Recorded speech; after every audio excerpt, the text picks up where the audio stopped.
someone sent me a copy of The Secret of the Golden Flower, and I can't handle it any longer because it's worn out. It's like my Bible my father gave me when I was a kid. It's worn. The pages are falling out, and I've repaired it and so forth, so I can't even use it. I read it, and I didn't understand it, but it intrigued me. And I began to look at it again and again. And as I read it from time to time, and I read it a little bit at a time, looking at it, I discovered that I was able to understand it only in proportion to the experiences that I had in prayer and meditation. It made sense only when I began to experience some of the material that is presented there, and as I began to understand it. Then I discovered that Herb had an attraction. I don't know what else to call it, a feeling about The Secret of the Golden Flower.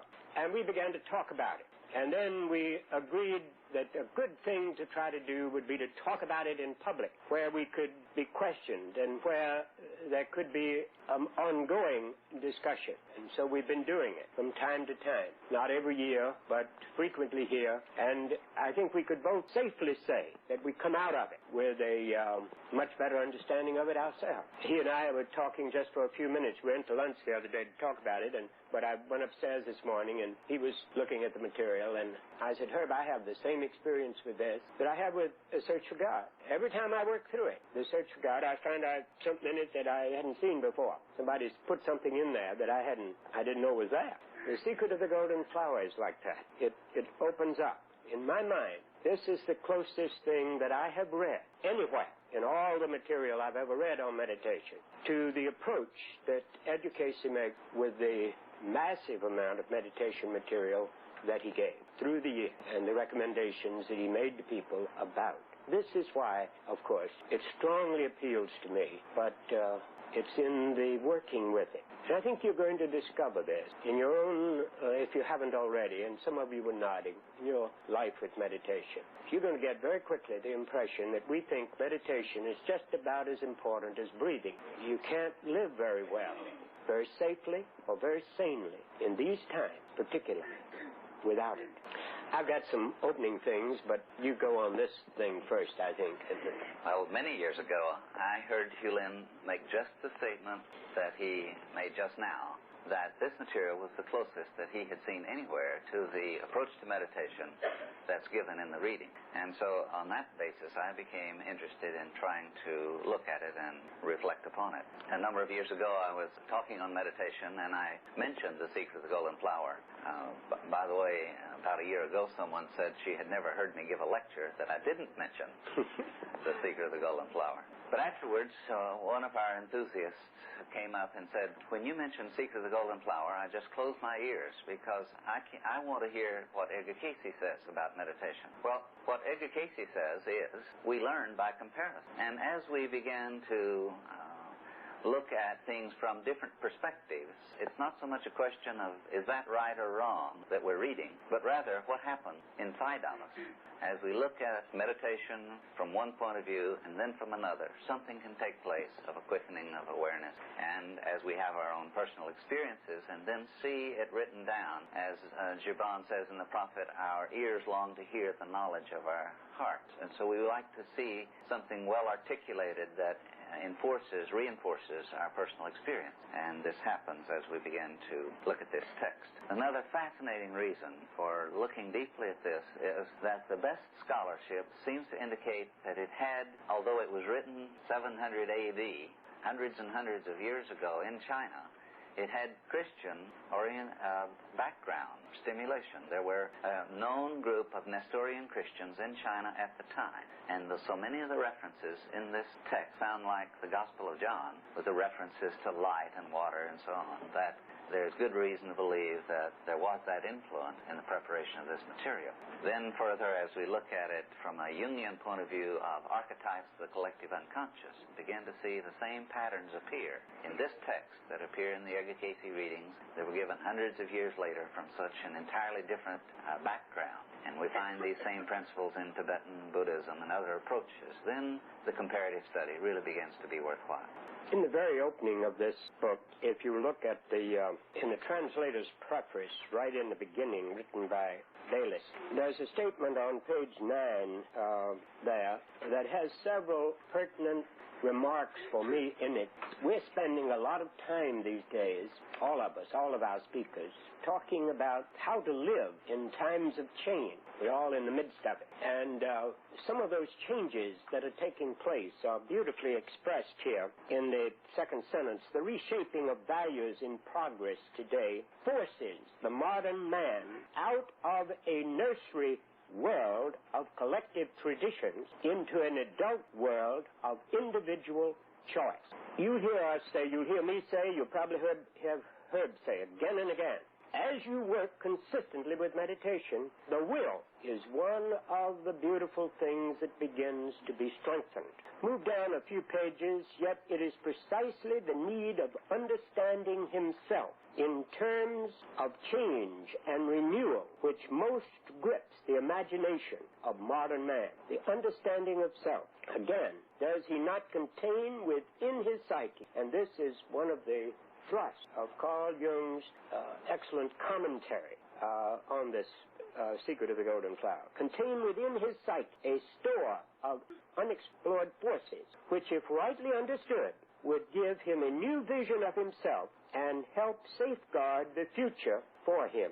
Now, if you move with me to page 4, quickly, there are 4 statements of the purposes of this book, and they're outlined there, one right after another, and any one of them I think you would find meaningful. What's the book for? What does it propose to do for us? Assured method of attaining definite psychic experience is available. Move down, number 2, use this, I'm on page 4, a discussion of the text. Use this release by meditation for the purpose of seeking the Buddhist nirvana.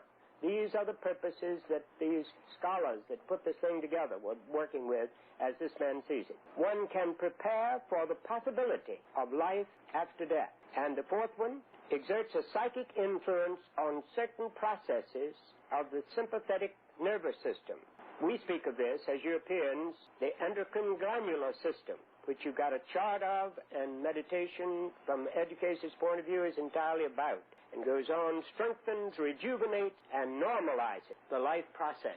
That's a big order for one little book. But here is what these scholars felt that it was trying to say to the Chinese students many centuries ago.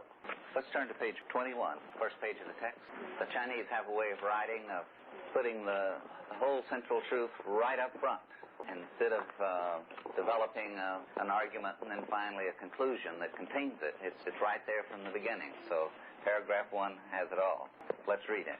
Master Lu Tzu said, that which exists through itself is called the way, or the Tao. Now, from this day forward, you don't pronounce the T, it's as though with a D, all right? No one hesitates to do it. We all know what we're talking about. Tao has neither name nor shape. It is the one essence, the one primal spirit. Essence and life cannot be seen. They are contained in the light of heaven. The light of heaven cannot be seen. It is contained in the 2 eyes. Today I will be your guide and will first reveal to you the secret of the golden flower of the Great One. And starting from that, I will explain the rest in detail. Now, if you're a student of the Edgar Cayce readings, a dozen associations should have crossed your mind as you read those sentences. And we feel the sentence is worth examining carefully because, you see, back in those days, there were no printing presses. There were no Xerox machines. There's no mass producing of things. So there was the scarcity of paper and the ability to reproduce that. And, of course, the text is actually written down in print in the 1700s, but it's known to have originated back in the 700s. So the oral tradition has it this way. You memorize a sentence, and that sentence becomes the key for a whole sermon. And you, just by having that key, then you have your sermons in sequence. And it is not only fair, but appropriate to the tradition to take that sentence and examine the richness of it. So we can take the sentence, that which exists through itself is called the way, the Tao. Now that's the primal being. What do the readings say about this? If we started a discourse on the readings, it would say the first premise is the oneness of all force. And so we are saying exactly the same thing, you see. the oneness of all force. There is only one force. And that is a truth so important that we will do well to reflect upon it again and again and again. There's hardly a question you can ask that isn't enriched by or enlightened by bringing the concept of oneness to it. Any decision you have to make, any confusion you have, if you say, what is the principle of oneness? Guide me. Then it is enriched. Tao has neither name nor shape. It's like the Bible says in the story of Genesis, the earth was without form and void. Now, in Buddhism, the void is not empty. The void is not empty. It's talking about that beyond materiality, that doesn't have projection or the form as we think of it, but it's the real place. The one essence, the one primal spirit. Essence and life cannot be seen. They are contained in the light of heaven. The light of heaven cannot be seen. It's contained in the two eyes. Now, immediately, we're into physiology, aren't we? Why so much consideration? No, eyes are not physiology. Why so much consideration of the body? People think of meditation as a spiritual practice, and they say, let's all that talk about glands and so on, that's not important. Let's talk about the spirit. Well, let me define meditation from the point of view of the reading. Meditation is attuning the physical and the mental to the spiritual. Now, let's focus on what we're actually doing. Attuning the physical and attuning the mental.